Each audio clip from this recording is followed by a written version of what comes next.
Hello, my name is Tanya Sandersfeld. I'm a first grade teacher at Amana Elementary. I received my bachelor's degree from the University of Iowa in 2012, and I'll finish my master's degree in May of 2018 at Morningside. The topic of my study was the effect of math homework on standardized assessments in a first grade classroom. This is a short list of the topics that I'll talk about during this presentation. I'll try to keep the background information brief so we can move on to the interesting part, which is the results. The problem is that students are failing to make progress in math, especially in the United States. The US generally scores in about the middle of industrialized nations, even though we spend quite a bit more on education than most other countries. There's some evidence that shows homework may be an effective way to boost student math scores, but there's little evidence of this for primary grade students. So why does it matter? You might think our students are average, and average is pretty good, right? The problem is that there's an increasing demand for highly trained mathematicians because there's so much growth right now in the STEM field, which is science, technology, engineering, and mathematics. From 2009 to 2015, this field grew by about 10.5%, which is double what all of the other careers had at 5%.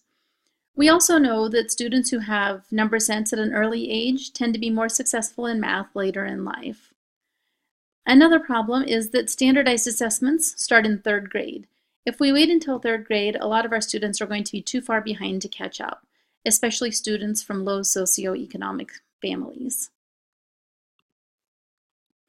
My hypothesis was that students who were given daily computer-based homework would demonstrate a greater increase in scores on a standardized math assessment. Moving on to the literature review, this will discuss what some of the past research says about this topic. My theoretical framework was based on the work of B.F. Skinner. Skinner developed the theory of behaviorism, which says that behaviors that are positively reinforced will become more frequent, while behaviors that are negatively reinforced or punished will become less frequent. Skinner believed that all new skills needed to be practiced in order to be acquired and tied to previous learning. If the previous learning was insufficient, or if the practice of new skills was insufficient, failure could result, which would lead to negative feelings, making the risk of failure even more likely as students move forward in school. When I started researching this topic, I discovered that there was a lot of support for homework in middle school and high school. Swange Detmers and her colleagues discovered, though, that it wasn't because it increased time on task. That is, students weren't more successful just because they were spending more time doing math. Rather, the biggest success came from assignments that were high quality. They were tied directly to what students were doing, and they were challenging. They weren't too easy, they weren't too hard, they were right at each student's zone of proximal development. It was also necessary for our students to do the work independently and accurately, so they weren't just practicing the same sort of errors that they might be making when they were first learning a new skill. I also discovered in my research that parental support was really important, but not just any parental support. Parents that tended to be controlling when their students were doing homework had children who struggled more in school overall, while parents that allowed their children to be autonomous, that only answered questions when they needed to, that allowed their students to find the answers on their own, generally had children who were more successful. Patel and his colleagues discovered that training classes for parents can also be helpful. We can teach them those behaviors that support autonomy. The final area that I researched was the role of computer-based homework. I discovered that there is some research that supports the role of computer homework in higher assessment scores, although it's a pretty new field still, so more research is needed. We do know that computer-based assignments can be more motivating for students. We all know that if you put a screen in front of a student, an iPad or a computer, they tend to engage more willingly than if we give them paper and pencil. It can also be more time efficient for teachers. They're usually graded by the computer, There may even be reports available so that teachers can see how students performed overall. That concludes the background information. Next, we'll move on to the gap in the research. So as I stated earlier, there's little research to support the use of homework in primary grades, in kindergarten and first grade. A lot of this is because younger students usually don't have homework, so we don't have a lot of opportunity to study how effective it is. However, homework has a lot of potential benefits. It can bridge the gap between home and school and get parents more involved. It can teach students time management skills, and the area that I was interested in, it may improve assessment scores. So again, my hypothesis was that students who are given daily computer-based homework would demonstrate a greater increase in scores on a standardized math assessment. The purpose of my study was to determine whether that daily homework would lead to higher test scores, because a gap does exist in that area right now. And I do feel that my study helped to fill in some of the data that's currently missing. Moving on to the methods that I used for this study. My research design was an A/B quasi-experimental design. I had only 15 students in my class, so I felt that would provide me with the most reliable data given a limited sample of participants, and it also allowed me to control many variables that might have skewed my results otherwise. So some demographic information about my participants. They were all first grade students. As I stated, there were 15. They ranged in age from 6 years old to 7.5 years old. There were 8 males and 7 females. It was a pretty homogeneous group. There were no minority students, no English language learners, no students that were in special ed. I did have 2 students that qualified for free and reduced lunch, which I used as a measure of low socioeconomic status, and I had 1 student who received at-risk support. The materials used in this study were, for the homework, we used the IXL computer-based math instructional website, and that was completed at home on a variety of apparatus, desktop, laptop computers, iPads, or other sorts of tablets. For assessment purposes, we used only the iReady standardized online assessment, and that was always done at school in our computer lab on a MacBook Air computer. My dependent variable was the acquisition of math skills, which we measured through the iReady math assessment, and my independent variable was the completion of daily homework assignments.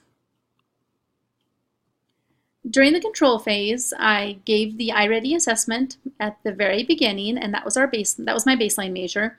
And then students were provided with typical math instruction that followed our Go Math curriculum used by the district for 6 weeks. There was no homework given at that time. At the conclusion of that 6-week control phase, I gave the iReady assessment for a second time. During the intervention phase, the procedure remained very much the same. The only addition was the daily IXL homework, and each of those assignments were aligned with the skill that had been learned in class that day. I gave iReady again at the conclusion of the intervention phase. I chose to use the iReady test because it produces results that are highly correlative to other standardized tests, but it can be given at any time at the teacher's discretion. All students were assessed under identical conditions for all 3 iReady tests, and I did provide a brief parent training so that they knew how to use the IXL program, and so they knew what type of behavior from them would be most helpful when their students were doing homework. I used a paired sample t-test to compare the increases in test scores. The difference between test 1 and test 2 was my control phase measure, and the difference between test 2 and test 3 was my intervention phase measure. Moving on to the interesting part, which is the results. My hypothesis was confirmed. Students who were given daily computer-based homework did demonstrate a greater increase in test scores compared to the control phase when they did not complete homework. The t-test results did allow me to reject the null hypothesis. So these are my t-test results. You can see that the t-test value was negative 29.85. The probability was less than 0.001 using an alpha level of 0.05, making it highly likely that the homework was the the difference in the two phases that led to the increase in test scores. During the control phase, the mean difference in test scores was 5.2 points. And during the intervention phase, there was a mean increase of a little more than 31 points. Moving on to the implications of this study. I discovered that homework works, even for first grade students. We don't want to be piling on homework every night, but it can provide targeted practice within each student's zone of proximal development. And the computer-based homework can make homework more engaging for students. I also discovered that short assignments, these were less than 10 minutes for the most part, can be just as effective as longer assignments. So my results do agree with the past research. Detmer's research said that time on task was not a relevant factor. I did discover that in my own research as well. The students who completed the assignments quickly tended to have score increases that were just as great as those who took a longer amount of time to finish the assignments. Challenge was important. The students were more likely to complete the assignments that were at a level that was appropriate for them. And I was careful to align what they were doing for homework to what we were learning in class so that it was always relevant.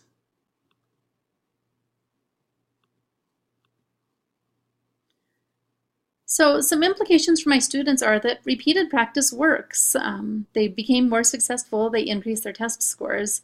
That success did lead to more intrinsic motivation for many of them. I saw more students that had previously struggled volunteering answers in class. I saw them completing homework and becoming more enthusiastic about learning in math. Only one of my students failed to make progress during the intervention phase, and he has since been identified for special education. Another implication for students is that IXL may be an effective way to study for standardized math tests.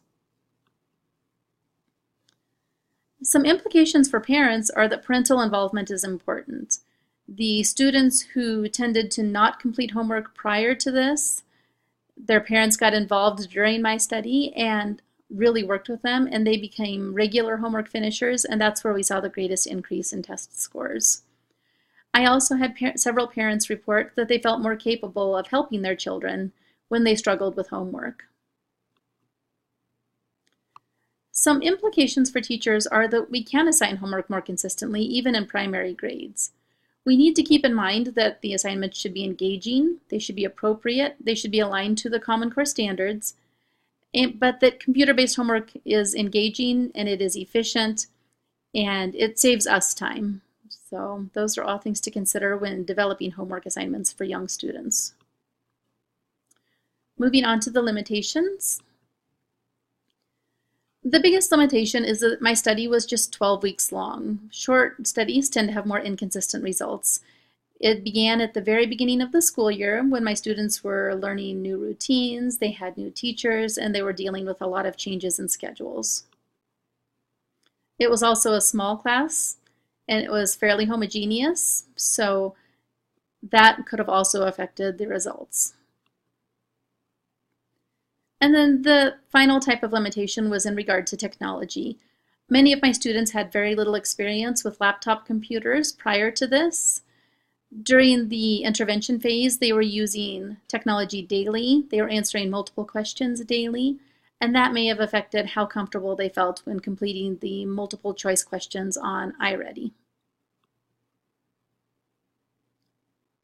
So the final area I'll address is suggestions for future research. One thing that really needs to be investigated further is the role of parental involvement as a mediating factor. Especially with young students, parents play such a critical role in what their students are learning. So we need to investigate whether or not that was a mediating factor in this study. We also need to investigate alternative research designs. One suggestion would be to use an A-B-A-B design. Another would be to use a true experimental design with a control group and an experimental group and compare those scores. We might want to use a longer study duration and consider using a more diverse sample of students. That concludes this presentation. I invite you to look through the resources on the following page if you're interested in learning more about this topic. Thank you.